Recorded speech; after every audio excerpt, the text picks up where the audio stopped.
High everyone, welcome back to my channel. कसे आहात तुम्ही सगळे? आम्ही चाललेलो आहोत घरी आणि आम्ही घरी जाण्याच्या आधी म्हणजे माझ्या मम्मीकडून ना आम्ही जे आहे ना म्हणजे माझ्या नणंदबाईकडे गेलो होतो, सासरी पण गेलो होतो. अगदी म्हणजे सायंकाळी निघालेलो होतो. नणंदबाईकडे सायंकाळी गेलो, तिथे अर्धा पाऊण तास आम्ही घालवला आणि त्यानंतर लगेच माझ्या सासरी गेली होती. रात्रभर आम्ही तिथे मुक्काम केला आणि सकाळी सकाळी लवकर उठून जे आहे आम्ही आता पुण्याकडे आमच्या घराकडे निघालेलो आहोत. आणि इतकं छान वाटतं ना सकाळी सकाळी लवकर तयारी करणं, आपल्या आपल्या घरी चला आणि पुन्हा जे आपली रुटीन असते त्या रुटीन म्हणजे आपली वाट बघत असते घरी गेल्यावर. रस्त्यात ना हे सगळे सूर्यफूल जेव्हा बघितले ना आणि व्हिडिओ करायच्या आधी माझ्या मनात ना मला माझ्या झाडांची आठवण आली. लग्नाच्या गडबडीमध्ये मला एवढं काही झाडांना मिस झालं नाही बरं का, पण जेव्हा ही सूर्यफुलं बघितली ना मला म्हणजे ना असं व्हिडिओ करता करता अगदी माझ्या डोळ्यात सुद्धा पाणी आलं होतं की माझे झाडं माझी वाट बघत असतील. चला, मी रस्त्यातलं काही जास्त शूट केलं नाही. आम्ही घरी पोहोचलो आणि आम्ही जवळजवळ 4:30-4:45 पर्यंत घरी पोहोचलो होतो. कबुतरांनी तुम्ही बघता इथे जे आहे ना फरशीवर बरीचशी घाण करून ठेवलेली आहे. तरी मी बरंचसं म्हणजे अरेंजमेंट करून जाते की एखादी डॉल वगैरे ठेवा की ते येणार नाही, तरी पण ते येतात. आणि हे बघा, काही झाडांचं पाणी जे आहे ना ते पूर्णपणे सुकलेलं आहे. पण माझ्या एक्सपिरियन्सने तुम्हाला सांगते मी की म्हणजे ज्या ह्या बॉटलचं जी मी सुविधा करून गेली होती ना, जर मी ती आता केली नसती, कारण कडक ऊन खूप पडतं आणि 6 दिवसानंतर आम्ही आता रिटर्न आलेलो आहोत. म्हणजे एवढ्या उन्हामध्ये विदाऊट असं पाणी वगैरे ठेवताना माझे एकही झाड वाचलं नसतं. पण थँक्स टू दिस अशा बॉटल्स जे काही या स्पाइक्स आहेत ना त्यांच्यामुळे म्हणजे काय झालं की आजूबाजूचं एखादी कुंडीमध्ये थोडा ओलसरपणा असला ना की तो त्याच्या साईडच्या कुंडीलाही मिळून जातो.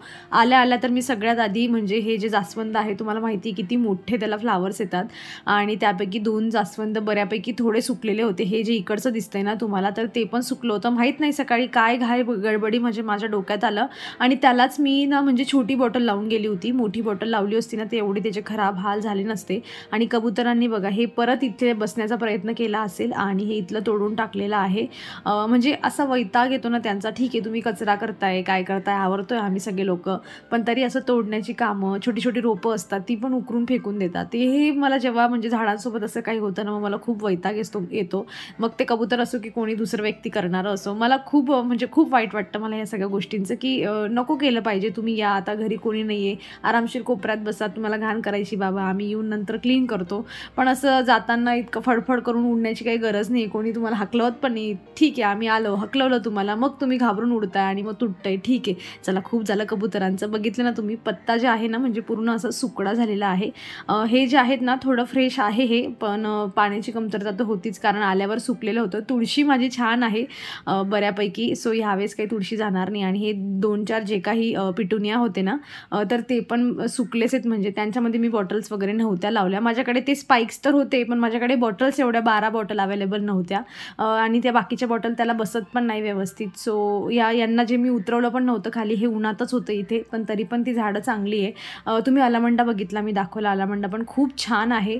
म्हणजे त्याला पण एक मोठी बॉटल लावून गेली होती. परत ते रातराणीचं आहे ते पण तिथे एक बॉटल लावून गेली होती. ते दोघंही खूप मस्त छान ठणठणीत आहेत. आता सगळं आधी क्लीन करायच्या म्हणजे क्लीन करायच्या पहिले मी डिसिजन घेतलं की पहिले बाल्कनी जी आहे ना ही क्लीन करून घ्यावी. कारण जोवर माझी झाडं आता त्यांची पानं जी कोमेजलेली आहेत, पाणी तर मी त्यांना दिलं आहे बघा, पण जोवर ती पानं छान मस्त फ्रेश होत नाही ना तोवर माझं बाल्कनीत येणं तर काही थांबणार नाही आणि मग तेच पाय परत घरात येतील. म्हणून म्हटलं सुरुवात करण्यासाठी ना बाल्कनीच पहिले क्लीन करायला घेऊया. आणि कबुतरांनी खरंच खूप घाण केली होती, त्यामुळे म्हणजे ऑप्शनही नव्हता की नंतर करूयात असं.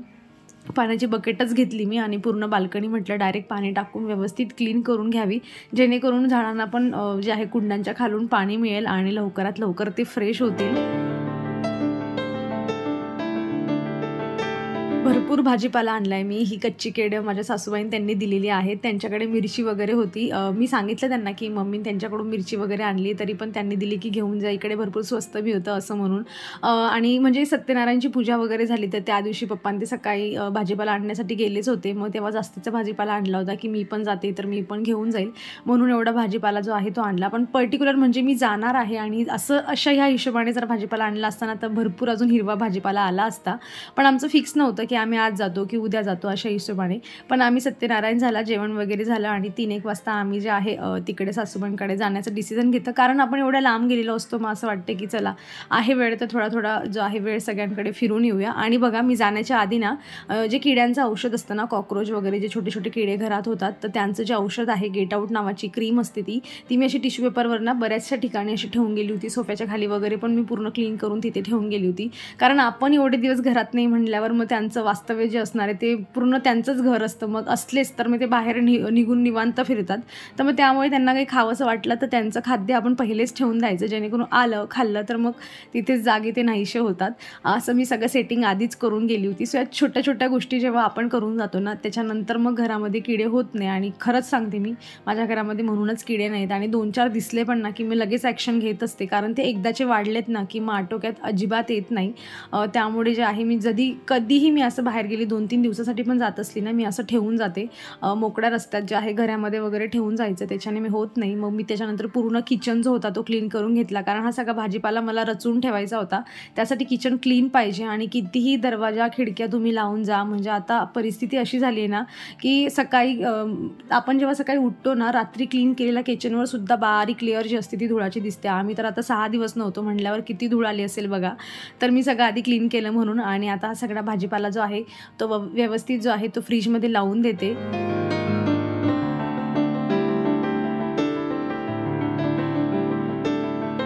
या कुंडीत लावलेल्या झाडाचं नाव आहे टँगल हार्ट. आणि मी हे म्हणजे अगदी एकदा काहीतरी विकत आणलं असेल आणि त्यानंतर त्याच्याच कटिंगपासून याला ग्रो केलं होतं. 2 कुंड्या आहेत माझ्याकडे मोठ्या मोठ्या झालेल्या. आणि थोड्या वेळापूर्वी मी तुम्हाला सांगितलं की कबुतरांनी तिथे बसून पण त्यांच्या बऱ्याचशा ब्रांचेस बऱ्याचशा वेळेस तोडलेल्या आहेत. जेव्हा पण तोडल्या की मी ट्राय करते की दुसऱ्या कुंड्यांमध्ये लावून द्यावं. आणि सीझन असला ना की छान ग्रो करतात. आणि तुम्हाला कुठेही असं टँगल हार्टची ह्या दिवसांमध्ये कटिंग मिळाली ना, तशी तर पावसाळ्यात पण खूप छान जगते. पण मला माहीत नाही, मागच्या वेळेस पण कबुतरांनी असंच तोडलं होतं आणि तुमच्यासोबत शेअर पण केलं होतं. तर मी त्यांची कटिंग जी होती एका कुंडीत लावली होती, दाखवेल मी तुम्हाला. खूप छान ग्रो झाली आहे. म्हणजे आता त्यांना पाणी पण नव्हतं तरी पण ते खूप छान ग्रो झाले आहेत. तर आता म्हटलं, कारण बाल्कनी पण छान सुकलेली होती, म्हणून म्हटलं सगळ्या ज्या कुंड्या आहेत त्या जागच्या जागी लावून द्याव्या, कारण आज नाही तर उद्या हे काम आपल्याला करावंच लागणार आहे. आणि मी तुम्हाला जे म्हणजे टायटलमध्ये जे लिहिलं आहे ना की कुणाला इतका जीव लावू नये, ते खरंच खरं आहे बरं का. म्हणजे इतका जीव तुटतो ना, झाडांना सोडून जातो आपण तेव्हा. आल्यावर त्यांची अवस्था बघणं, आणि जसं जसं घर येत असतं तसं तसं आपल्याला आठवतं की अरे काय काय होत असेल, कसे असतील झाडं, चला 10 मिनटं तरी लवकर जाऊया, भटक्यात त्यांना पाणी देऊया, असातला तो प्रश्न असतो. आणि म्हणून खूप जीव जातो. सो गार्डनर बनण्याआधी पण नक्की विचार करा की इतका जीव तुम्हाला लावावा लागेल झाडांना. तर बघा, ही जी आहे ना, हे मला माझ्या सासूबाईंनीच दिलेलं आहे. म्हणजे मी त्यांच्याकडून ह्या कटिंग घेऊन येत होती. बऱ्याचशा वेळेस मी त्यांच्याकडून आणल्या आहे, काही वेळा जगल्या काही वेळा जगल्याच नाही. तर मी हे कटिंग जेव्हा घेत होती तेव्हा मग तेच म्हणले की जाऊ दे, तू ही पिशवीत लावलेलं आहे ना, हे पिशवीच्या पिशवी घेऊन जा. आणि मी त्यासोबत या कटिंग पण घेऊन आली आणि ही पिशवी पण घेऊन आली. आता अजून एक जी आहे व्हरायटी माझी प्लांट्सची जी आहे माझ्याकडे वाढलेली आहे. आणि हे बघा, हे टँगल हार्ट मागच्या वेळेस मी लावलं होतं तेव्हा पण तुमच्यासोबत शेअर केलं होतं, किती छान ग्रो झालं आहे. सो तुम्हाला जर मिळालं ना कुठे अशी इझिली एखादी ब्रांचेस वगैरे, तर मातीत लावून द्या, अगदी सोप्या पद्धतीने जगते. तसं मी तुम्हाला व्हिडिओच्या शेवटी पण लावून दाखवेल. आणि बघा, माझी आता व्यवस्थित जी बाल्कनी आहे, मला हवी तशी माझ्या मनासारखी जी आहे ती पूर्णपणे अगदी अंधार व्हायच्या आधी मस्त सेट करून झाली आहे. आणि आता अंधार पूर्ण होण्याआधी एक छोटासा टूर जो आहे तो घेऊयात. काही झाडं गेलीत माझी, कमी झालीत, पण काहींना फुलं आहेत. सो असं पण नाही की अजिबातच माझ्या बाल्कनीत फुलं नाही आहेत, पण आहेत, पण कमी झालेत. The next day. सकाळी सकाळी फ्रेश एक मस्त आनंदाची बातमी, ती म्हणजे हे जे जास्वंद होतं ना, हे रात्रीपर्यंत असं फ्रेश वाटत नव्हतं, पण सकाळी उठून बघितलं ना, छान फ्रेश झालं होतं. म्हणजे आपल्याला असं वाटतं ना की 2 ते 3 दिवस तरी त्याने जे आहे ते सहन केलेलं असेल, की पाण्याची वाट बघत असेल पण पाणी त्याला मिळालं नाही. आणि आता मला डाऊट होता की एवढं छान मोठं झालेलं झाड जर गेलं माझं तर आता करायचं काय म्हणून. पण ते झालं, व्यवस्थित झालं. आणि बघा, आता आलामंडा जे आहे ना, याला आलामंडा म्हणतात, ज्याला पिवळ्या कलरचं फूल आलेलं आहे, वेल जातो हा. आणि त्याला आता जे आहे ना फ्लावरिंग त्याचीवाली जी आहे ती स्टार्ट झालेली आहे. दररोज त्याला म्हणजे एक तरी फ्लावर जे असणार ते असणारच आहे. आणि हे जे तुम्हाला मी आता लांब फांदीवाला दाखवलं तर ते रातराणीचं होतं. त्याचीही कमेंट मला आली होती की ते दाखव म्हणून. मी त्याला वरून थोडं कट करून घेतलं होतं. त्याला नवीन ब्रांचेस येतात आणि फ्लावरिंग पण होते. ॲक्च्युली पिया आता स्कूलला चालली आणि तिची सगळी तयारी वगैरे करून तीच खाली वाट बघत होती, तेव्हाच मी हा व्हिडिओ शूट करून घेतला. आणि ती आता मस्त जाणार आहे स्कूलला. आता मी माझे कामं करण्यासाठी निवांत. हा सगळा पसारा म्हणजे हा बाकीचा तर आमचाच आहे. सगळ्या बॅगा वगैरे माझ्या अजूनही अनपॅक करायच्या बाकी आहे. पण तिच्या मुलांमध्ये किती एनर्जी असते ना, की आपण आल्यानंतर पण लगेच ते खेळायला लागतात. त्यांच्यात ज्या काही म्हणजे ज्या काही गोष्टी असतात आठवल्या की लगेच किती दमून आलो आहे, थकून आलो आहे, त्यांचं काही घेणे देणे नसतं. पहिले काढा पसारा आणि मस्त खेळायला बसा. तशीच ती बसली होती इथे आणि हा सगळा पसारा कालपासून करून ठेवला आहे. माझ्यात तर काल काही ताकद नव्हती की मी याला आवरावं म्हणून. सकाळी उठून पण तिने स्कूलला जाण्याआधी 5-10 मिनटं तिथे घालवले. आता म्हटलं बघूयात हळूहळू जेवढं आवरलं जाईल तेवढं आवरूयात. तसं मला असं वाटतं की एवढं 6 दिवसाचं आम्ही बराचसा म्हणजे मम्मीकडे गेल्यानंतरही खूप मोठा प्रवास केला. तुम्ही लग्न वगैरे सगळं बघितलंच आहे. सो तो प्रवास खूप मोठा होता. येणं तिकडनं खूप मोठं होतं. त्यानंतर परत दुसऱ्या दिवशी लगेच जे आहे ते इकडे पुण्याकडे येणं, म्हणजे प्रवास आमचा खूप झाला. पण तरी मला असं वाटतं की एवढा थकवा जो आहे तो जाणवला नाही. कारण व्यवस्थित आपण खूप आनंदी असलो, खात-पीत असलो ना, की मग आपल्याला काही एवढा थकवा जाणवत नाही. पण असंच काहीतरी एखाद्या गोष्टीसाठी अर्जन्सीमध्ये जावं लागलं, काही गोष्टी, मग तेव्हा आपल्याला येतं. काही पाण्याचे चेंजेस वगैरे झाले, त्याची आम्ही पूर्ण काळजी घेतली होती. माझ्या पप्पांनी तर पूर्ण पाण्याची डायरेक्ट बिसलरीची कॅनच घेतलेली होती, छोट्या-छोट्या बॉटल्स, की सगळ्यांना तेच पाणी द्यावं म्हणून. त्यामुळे काही आम्हाला आजारी वगैरे काही झालं नाही.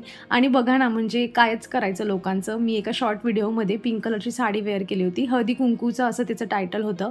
तर तिच्यामध्ये कमालच झाली. म्हणजे अशी कमेंट आली होती की "शी, तू साडी न वॉश करता, न उन्हात दाखवता तू अशीच ठेवून दिली." मला म्हणजे हर्ट झालं. कारण काय होतं बघा, तो 59 सेकंदाचा व्हिडिओ असतो. शॉर्ट व्हिडिओ जास्तीत जास्त आपण 59 सेकंदाचा करू शकतो. त्यामध्ये मी काय तुम्हाला दाखवू?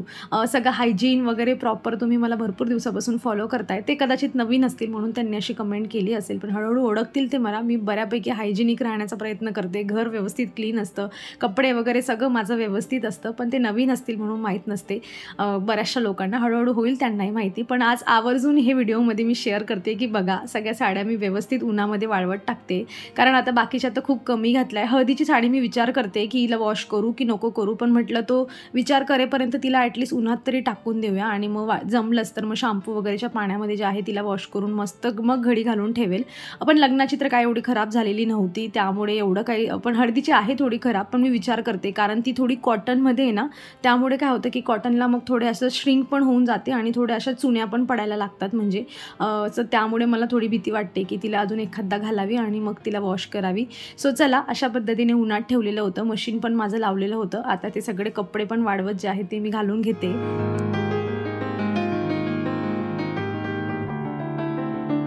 मला फक्त एक रिक्वेस्ट करायची, काही लोकांना अजिबात सांगण्याची गरज नसते, पण तरीही तुम्ही जर नवीन असाल किंवा तुमची पण अशातली थिंकिंग असेल तर थोडा बदलण्याचा प्रयत्न करा. कारण काय होतं ना, आपण कुणाच्या आयुष्यामध्ये अगदी पूर्ण 100% जाऊन ते पूर्ण बघत नाही, काय चाललं आहे काय नाही चाललं आहे. आपण काही गोष्टी वरवर बघत असतो आणि मग आपण आपलं जजमेंट जे असते त्यावर घेत असतो. सो बऱ्याचशा गोष्टी, जसं नाण्याला 2 बाजू असतात पैशाला, त्या पद्धतीने एक गोष्टी असतात. आपण एकच साईड कुठलीही ॲट अ टाईम बघू शकतो, त्याच्या पाठीमागची साईड आपल्याला जी असते ती कधीही दिसत नाही. सो एवढी मोठी आपण कमेंट करतो आणि तुमची कमेंट फक्त मीच नाही, मग तुमच्यासोबत बाकीचे दुसरे लोकही रीड करतात. सो मला तुम्ही जसं जज करताय तुमच्या कमेंटवरून, तुम्हालाही जज केलं जाईल. आणि एवढं कमेंटमधून काय कोणी एकमेकांना एवढं ओळखत नाही, पण तरीही फरक पडतो. आपल्या ज्या म्हणजे काय म्हणतात वाईब्स असतात त्या एकमेकांपर्यंत पोहोचत असतात. चला असो, यापुढे मी पण केअरफुल राहील आणि तुम्हीही केअरफुल राहा. आणि सगळं दुपारी मस्तपणे निवांत सगळं काम वगैरे आवरून मी आलेली आहे आता माझ्या बाल्कनीमध्ये माझं आवडीचं काम करण्यासाठी. कारण मला माहिती होतं जोवर मी हे काम करत नाही ना, तोवर माझा थकवा पण थोडा जो आहे तो निघणार नाही आणि बाकीचे कामं जे पेंडिंग आहेत ते पण माझे कंप्लीट होणार नाही. म्हणून म्हटलं सुरुवात जी आहे ती मस्त जे आहे आवडत्या कामापासून करूया आणि मग कामांना जे आहे ती प्रॉपर सुरुवात करूया. तर मी इथे जे आहे ना, जे काही आता मी तिकडे सासूबाईंकडून ते कटिंग्स वगैरे घेऊन आली होती, मला ते पण लावायचे होते. म्हटलं त्यांना लावून देऊया, कारण मग आता कसं ऊन जास्त पडतंय, पाण्यात जास्त ठेवलं आणि त्यांना रूट्स थोड्या छान निघून गेल्या आणि मग अचानक त्यांना मातीत टाकल्यावर त्यांना शॉक मी होतो. आणि कबुतरांनी पण तोडून ठेवलेला आहेच, तोही पसारा आहेच माझ्या हातात जे दिसतंय तुम्हाला. सो त्यालाही मला लवकरात लवकर शिफ्ट करून घ्यायचं होतं, कारण ते आता तोडून त्यांनी किती दिवसापासून ते पडलंय मला माहीत नाही. पण तरीही एक होप्स असतात की एवढी छान ग्रो झालेलं होतं, आता तुटलं तर तुटलं, आता नवीन एखादी कुंडी बनली तर अजूनच छान. सो बघा, इतक्या सोप्या पद्धतीने तुम्ही जे टँगल हार्ट आहेत ना, तर ते लावून घेऊ शकतात. फक्त त्यामध्ये मला असं वाटतं की कोकोपीट मिक्स करा, कारण हँगिंग प्लांट असलं ना की कोकोपीट असलं की प्लांट जास्त हेवी होत नाही, थोडं हलकं असतं मग ते. आणि त्यामुळे मग तुमची कुंडी तुटण्याची किंवा खाली अचानक पडलीस तर मग कुणाला लागण्या वगैरेची भीती नसते. त्यामुळे थोडी मातीमध्ये कोकोपीट मिक्स करा. मी कोकोपीटची लिंक जी आहे किंवा टॅग करून देते. एक ब्रिक्स तुम्ही 1 किलोची घेतली तरी तुम्हाला एखाद वर्ष ती आरामात पुरणार आहे. मी तर 5 किलोची घेतली होती, अजून अर्धी पण संपली नाही माझी. आणि अगदी सोपं असतं. कोकोपीटचा थोडा तुकडा घ्यायचा, त्याला जग वगैरेमध्ये ठेवायचा, पाण्यात भिजवून घ्यायचं, त्यातलं पाणी काढून फेकून द्यायचं स्क्वीज करून, आणि मग ती कोकोपीट यूज करण्यासाठी मोकळी असते. आणि कुठल्याही कुंडीमध्ये तुम्ही जे आहे कोकोपीट यूज करून घेऊ शकतात. हलकी पण होते आणि त्यामध्ये पाणी जे असतं ना ड्रेन पण खूप छान होतं. पाणी धरून नाही ठेवत कोकोपीट महत्त्वाचं म्हणजे.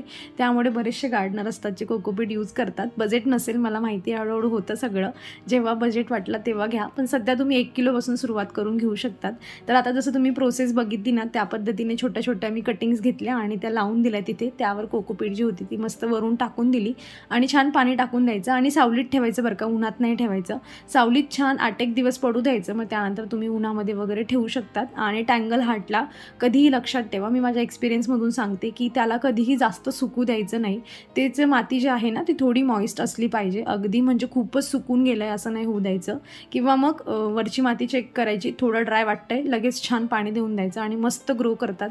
माझे वेल किती मोठे मोठे झाले आहे ते तुम्ही बघितलंच आहे. आणि आता हे पण मी काय केलं ना, म्हणजे त्यांनी पिशवीत लावलं होतं ना हे पोर्चुलका, आपण त्याला चिनी गुलाब, दगडी गुलाब असं पण म्हणतो. सो मी त्याला थोडी त्याची माती काढून घेतली, कारण त्यांनी प्रॉपर शेतातली माती असते ना चिकट माती त्यामध्ये ग्रो केलं होतं आणि पिशवीत लावल्यामुळे आजूबाजू जे होतं म्हणजे थोडी शेवाळ पण आली होती. तो मी तेवढं काढून घेतलं आणि जसंच तसं कुंडीमध्ये टाकून दिलं.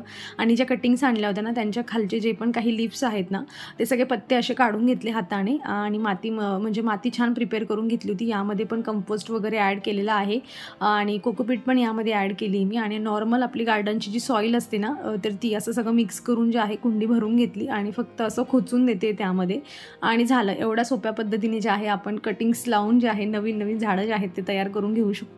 या कटिंग्स किती जगतील मला याची गॅरंटी नाही, कारण आणताना मी त्यांना असं पिशवीत ठेवून आणलं होतं त्यामुळे थोडेसे असे हे झालेले होते ते, पण जगले तर अतिउत्तम. बघूयात काय होतं. पण आजचं माझं गार्डनिंगचं काम जे आहे ते बऱ्यापैकी कंप्लीट झालेलं आहे आणि उद्यापासून आपण आपल्या रेग्युलर व्हिडिओमध्ये भेटणार आहोत. चला मग मी व्हिडिओ इथे संपवते. या कामासोबत तुम्हाला व्हिडिओ कसा वाटला मला कमेंटमधून नक्की सांगा. आवडला असेल तर लाईक करा, चॅनलवर नवीन असाल तर प्लीज चॅनलला सबस्क्राईब करा. आपण भेटूयात पुढच्या अशाच इंटरेस्टिंग व्हिडिओमध्ये. तर तुम्ही स्वतःची काळजी घ्या. So take care friends and bye.